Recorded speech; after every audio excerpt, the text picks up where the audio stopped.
connected to the cosmos in a way that I never have before, and I've often felt very deeply connected to the cosmos, but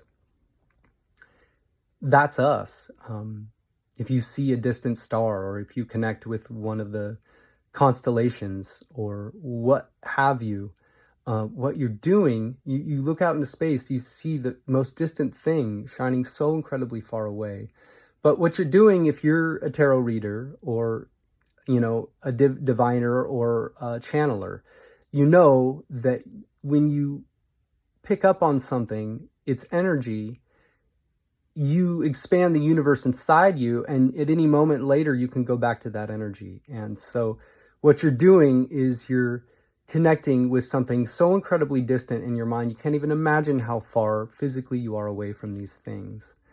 But the fact that you can see them means that you get that there's something there. When you have that happen, that's expanding you. But we don't look at everything like that. We put labels on it, and we want to keep it apart from us because it doesn't feel safe having things be shredded as soon as they're confronted in your face constantly. It's an unlearning.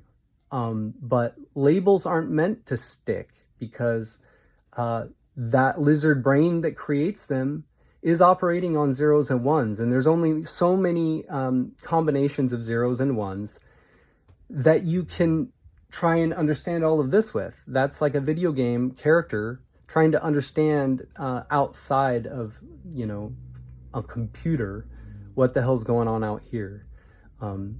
So what I would suggest is buckle up, try and program your subconscious with the right shit.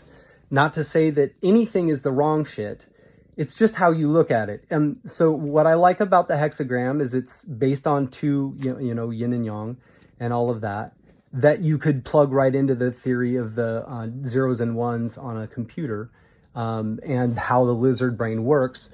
But ancient civilizations making the mandalas, or the calendars that are in a wheel, or the zodiac calendar that's in a wheel, anything that maps something out, like the tarot, like any of that, and has a system, all the angels, anything you can describe, you're creating an internal world that you yourself know how to navigate. And so that's what you should trust.